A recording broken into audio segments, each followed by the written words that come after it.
दोस्तों, hi everyone, कैसे हैं आप सब। एक बार मैं फिर से आ चुका हूं एक और डरावनी कहानी लेकर। तो फटाफट जो अपने हेडफोन हैं उन्हें लगा लीजिए, क्योंकि कहानी शुरू हो रही है यहाँ से।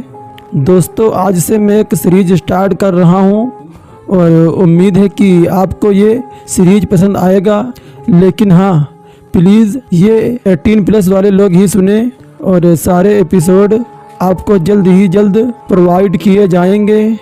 तो प्लीज़ यार, आप लोगों का सपोर्ट चाहिए ताकि ये सीरीज अच्छे से परफॉर्म कर पाए। तो चलिए स्टार्ट करते हैं आज का यह पहला एपिसोड। मुझे मत मारो, मैंने कुछ भी नहीं किया है। मैंने तुम्हारे पति को नहीं मारा है। प्लीज मुझे छोड़ दो। बचाओ, कोई है, मेरी मदद करो। रजत की लाश वहीं गिर पड़ी। सामने लाल साड़ी पहने हुए एक औरत खड़ी थी जिसके हाथ में चाकू था और वो रजत के खून से रंगा हुआ था। रजत के और भी दोस्त थे वहाँ पर जो ये सब होते हुए देख रहे थे और सबकी सांसें जैसे कि रुक गई थी। वो औरत उन सबको अजीब तरीके से घूर रही थी। उसकी आंखें लाल थीं। उसने कहा, तुम लोगों ने मेरे पति को मारा है ना, अब मैं तुम सबको तड़पा कर मारूंगी। और फिर सारे दोस्तों की हालत ख़राब हो गई थी। वो सब एक साथ घर के बाहर की तरफ भागे, लेकिन इससे पहले कि वो निकल पाते अचानक घर का दरवाज़ा बंद हो गया। दोस्तों, क्या हुआ उसके बाद उन लोगों के साथ? आखिर कौन थी वो औरत और क्या सच में उन लोगों ने उस औरत के पति को मारा? अगर हाँ, तो क्या होगा उनका अंजाम? चलिए जानते हैं आज के इस स्टोरी में। रजत, कबीर, सुजीत, पवन और सत्यम पांचों एक पुराने गांव जाने के लिए निकले थे। उन्हें गांव की एक ज़मीन खरीदनी थी जिसे वहां का ज़मींदार काफ़ी समय से बेचना चाहता था। पांचों दोस्तों को वहां शाम तक पहुंचना था, लेकिन रास्ते में गाड़ी खराब होने की वजह से उन्हें देर हो गई और अब उन्हें समझ नहीं आ रहा था कि वो लोग सही पर रास्ते पर जा रहे हैं या नहीं। तभी सत्यम ने कहा कि शायद वो लोग गलत रास्ते में आ गए हैं, क्योंकि गांव पहुंचने में इतनी देर तो नहीं लगनी चाहिए। लेकिन कबीर का कहना था कि गांव अभी तक आया नहीं है, इसलिए वो बस आगे बढ़ते गए। रात भी काफ़ी हो गई थी तो रास्ते का कुछ समझ में नहीं आ रहा था। इतने में ही उन्हें एक गांव नज़र आया और सुजीत ने कहा, लो भाई लोग, आ गया गांव। लेकिन पक्का यही गांव है ना? यहाँ तो कोई बोर्ड भी नज़र नहीं आ रहा। रजत गाड़ी चला रहा था तो उसने कहा, अरे हाँ भाई, यही होगा। गांव का नाम पाताल पानी है। किसी से पूछ लेंगे कि ये वही गांव है या नहीं। आगे का रास्ता काफ़ी सकरा था, इसलिए रजत धीरे धीरे गाड़ी को गांव के अंदर ले जाने लगा।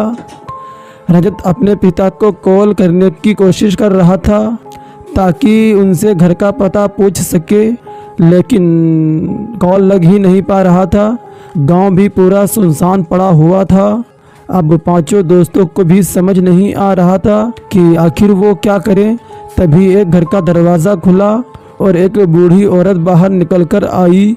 उसने घर के बाहर किनारे पर बचा हुआ खाना फेंका और अंदर जाने ही वाली थी कि तभी रजत ने उसे आवाज़ दी, अरे अम्मा सुनो तो, ये पाताल पानी ही है ना? और फिर उस बूढ़ी औरत ने हाँ कहा।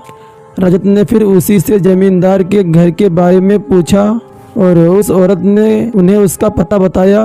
रजत ने उसे शुक्रिया कहा और फिर वो आगे बढ़ गए। कुछ देर आगे जाने के बाद उन्हें एक बड़ा सा मकान नज़र आया और वो उसके सामने रुक गए। पांचों गाड़ी से उतरे और रजत ने दरवाज़ा खटखटाया। करीब 5 मिनट के बाद एक सुंदर और जवान लड़की ने घर का दरवाज़ा खोला और पूछा, जी किससे मिलना है आपको? तो रजत ने कहा कि उन्हें ज़मींदार से कुछ काम है। तो फिर उस लड़की ने कहा कि वो ज़मींदार की पत्नी है आशा। रजत और बाकी सब चौंक गए, क्योंकि उसके पिता के बताए अनुसार जमींदार करीब 55 या 60 साल का आदमी था। उन्हें विश्वास ही नहीं हुआ कि जमींदार की इतनी जवान पत्नी है। फिर आशा ने उन्हें बैठने को कहा और खुद जमींदार को बुलाने चली गई। जमींदार बाहर आया और उसने पांचों दोस्तों को देखा। रजत ने बताया कि वो उनकी ज़मीन खरीदने के लिए आया है। तो ज़मींदार ने कहा, अच्छा, मैं कई दिनों से आपका ही इंतज़ार कर रहा था और कल ही आप लोगों को ज़मीन दिखाने ले जाऊंगा। आज रात आप लोग यहीं पर आराम करिए। ज़मींदार ने पांचों दोस्तों को एक बड़ा सा कमरा रुकने के लिए दिया। वो कमरा काफ़ी बड़ा था तो पांचों दोस्त वहां आराम से रह सकते थे। ज़मींदार के जाने के बाद सत्यम ने कहा, यार ज़मींदार की पत्नी कितनी सुंदर है। उसकी बातों से सभी सहमत हुए। उस समय तक रात के करीब 9 बज रहे थे और तभी किसी ने उनके कमरे का दरवाज़ा खटखटाया। उन्होंने देखा कि सामने आशा खड़ी थी। आशा ने उन्हें खाना खाने के लिए बुलाया। पांचों दोस्त उसके साथ खाना खाने के लिए चले गए। फिर आधे घंटे के बाद वो लोग वापस कमरे में आए और सोने की तैयारी करने लगे। रात के करीब 1 या 1:30 बजे के आसपास फिर सुजीत को कुछ आवाज़ सुनाई दी। वो कुछ अजीब सी ही आवाज़ थी जो समझ में नहीं आ रही थी। सुजीत उठा और फिर कमरे के बाहर गया। वो आवाज़ नीचे वाले कमरे से आ रही थी। वो तुरंत नीचे गया और उस कमरे के अंदर झांकने लगा जहां से आवाज़ आ रही थी। अंदर ज़मींदार आशा के साथ बातचीत कर रहा था। ये देखकर सुजीत भी उत्तेजित होने लगा और उन्हें देखता रहा। लेकिन तभी पीछे से किसी ने उसके कंधे पर हाथ रखा और सुजीत डर सा गया। सुजीत पीछे मुड़ा तो सामने पवन था। पवन ने पूछा कि वो कमरे में क्या देख रहा है। तो सुजीत ने उसे भी झांकने को कहा और पवन ने अंदर झांका तो वो भी दंग रह गया। दोनों कमरे में देखने लगे, लेकिन इतने में ही पवन ने गलती से दरवाजे की कुंडी खड़का दी और इस वजह से ज़मींदार को लगा कि दरवाजे के बाहर कोई है। पवन और सुजीत डर गए और तुरंत वहां से भागने लगे। ज़मींदार को कदमों की आवाज़ सुनाई दी और वो कमरे के बाहर झांकने लगा, लेकिन तब तक दोनों भाग चुके थे। पवन और सुजीत कमरे में आकर लेट गए, लेकिन रात भर उन्हें नींद नहीं आई। फिर अगले ही दिन वो पांचों ज़मींदार के साथ ज़मीन देखने के लिए चले गए। वो ज़मीन मशान के पास थी और ये देखकर रजत को कुछ अजीब सा लगा, क्योंकि उसके पिता ने बताया था कि वो ज़मीन अच्छे लोकेशन पर था, लेकिन रजत के हिसाब से वो जगह बिल्कुल भी अच्छी नहीं लग रही थी। तो ज़मींदार ने पूछा, बोलो तुम लोगों को ज़मीन लेनी है या नहीं। लेकिन रजत को कुछ समझ नहीं आया और उसने कहा कि वो अपने पिता से बात करके ही बताएगा। तो ज़मींदार ने कहा ठीक है और फिर वो सब वापस आ गए। उसी दिन शाम को दोस्तों को गांव में घूमने का मन हुआ और वो घूमने के लिए निकल गए। घूमते घूमते वो पांचों उसी ज़मीन के पास पहुंच गए, लेकिन उन्होंने कुछ अजीब देखा और वो लोग रुक गए, क्योंकि सामने मशान से उसी ज़मींदार की पत्नी आ रही थी। पांचों दोस्त ये सोचने लगे कि ज़मींदार की पत्नी आखिर मशान में करने क्या गई थी। आसपास और कोई भी नहीं था। आशा जब वहाँ से निकल गई तो पांचों दोस्त मशान में गए ये देखने के लिए कि आशा वहाँ पर करने क्या गई थी, लेकिन मशान में उन्हें कुछ भी नहीं मिला। तो वो लोग वापस घर आ गए। रजत लगातार अपने पिता से बात करने की कोशिश कर रहा था, लेकिन उनका कॉल नहीं लग ही पा रहा था, इसलिए वो ज़मीन के लिए कुछ फैसला भी नहीं ले पा रहा था। फिर उसी रात पवन और सुजीत ने फिर से कुछ अजीब सी चीज़ देखी। रात को दोनों को नींद नहीं आ रही थी, इसलिए दोनों बैठकर बातें करने लगे। तभी उन्हें आवाज़ आई। इसलिए दोनों बैठकर बातें कर रहे थे, तभी उन्हें आवाज़ आई। वो घुंघरू की आवाज़ आ रही थी। वो दोनों ही कमरे के बाहर गए और उन्होंने देखा कि ज़मींदार की पत्नी रात के समय कहीं बाहर जा रही है उन दोनों को हैरानी हुई और दोनों ही उसके पीछे पीछे जाने लगे। उस समय गांव बिल्कुल सुनसान पड़ा हुआ था, एक भी इंसान दिख नहीं रहा था और आशा ऐसे अंधेरे में न जाने कहाँ जा रही थी। और फिर चलते चलते ज़मींदार की पत्नी रुक गई और अचानक पीछे मुड़ी और उसने सुजीत और पवन को देख लिया। दोनों एकदम से वहाँ पर रुक गए और डर से गए। तो ज़मींदार की पत्नी ने कहा, आप दोनों यहाँ क्या कर रहे हैं? तो पवन और सुजीत को कुछ समझ नहीं आया कि वो दोनों क्या बोले। तो पवन ने घबराते हुए कहा, वो हम तो बस टहलने के लिए ही ऐसे निकले थे, लेकिन आप इतनी रात को कहाँ जा रही हो? तो ज़मींदार की पत्नी ने कहा कि वो भी बस टहलने के लिए निकली थी। उसने कहा कि इतनी रात को अनजान जगह पर घूमना सही नहीं है, इसलिए उन दोनों को वापस जाना चाहिए, उसे शक ना हो।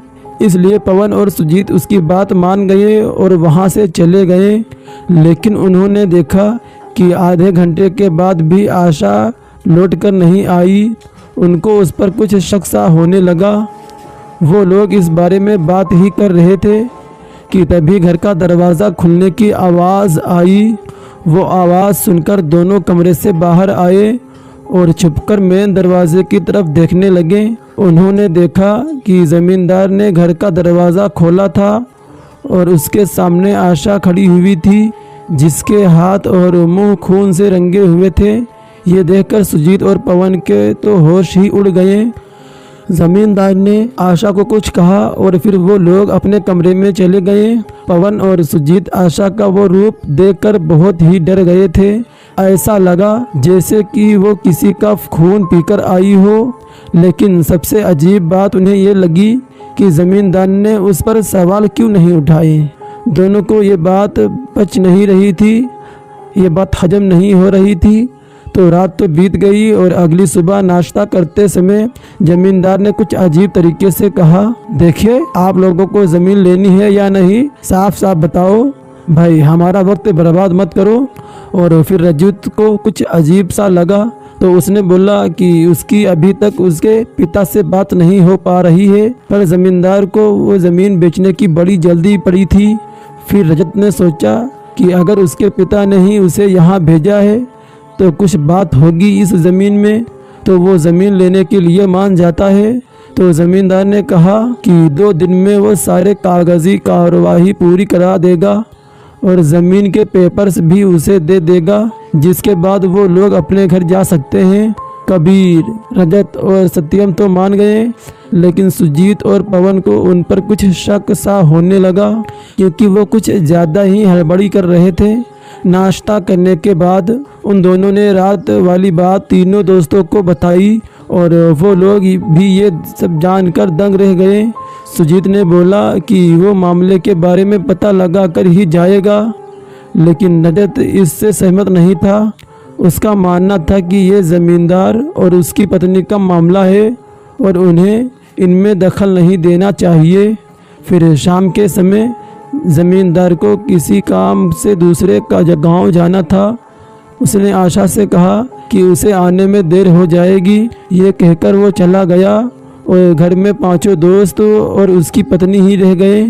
ज़मींदार के जाने के बाद उसकी पत्नी अपने कमरे में चली गई और फिर एक भी बार बाहर नहीं निकली।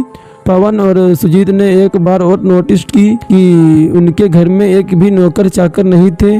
5 दोस्त हाल में ही बैठे हुए थे कि तभी आशा के कमरे से कुछ आवाज़ आने लगी। वो आवाज़ चूहे जैसी आवाज़ लग रही थी और ऐसा लग रहा था जैसे वहाँ एक नहीं बल्कि कई सारे चूहे हैं। फिर अचानक से उसी वक्त एक घंटी सी बदबू आने लगी, जैसे कई सारे चूहे मर गए हों और कई समय से उसकी बॉडी सड़ रही हो। ये सब उन लोगों को काफ़ी अजीब सा लगा, इसलिए रजत और पवन उसके कमरे के बाहर जाकर खड़े हो गए और अंदर से कुछ आवाज़ सुनने की कोशिश करने लगे, पर अंदर से कोई भी आवाज़ नहीं आई।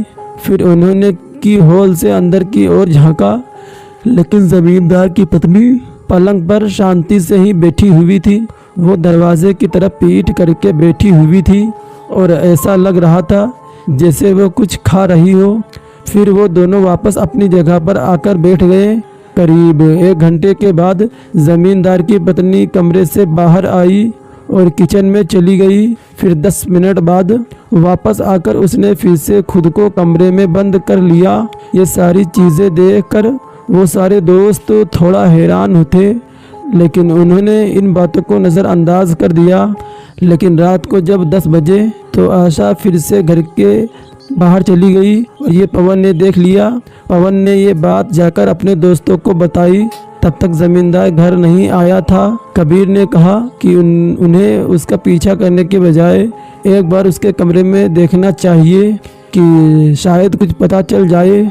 उसकी बात सबको ठीक लगी, इसलिए वो पांचों उसके कमरे में गए और जैसे ही उन्होंने कमरे में कदम रखा उनके होश ही उड़ गए। सबकी आंखें जैसे कि बाहर आ गईं और डर के मारे सबके पसीने छूट गए। ऐसा क्या देख लिया उन लोगों ने? आखिर क्या था आशा के कमरे में? ऐसा कौन सा राज छुपा हुआ था आशा के कमरे में जो पांचों दोस्तों ने जान लिया और उनके होश ही उड़ गए? अब ये जानने के लिए आपको कहानी के लिए दूसरे पार्ट का इंतज़ार करना होगा, तभी तो आप लोग जान पाएंगे कि आगे कहानी में क्या हुआ।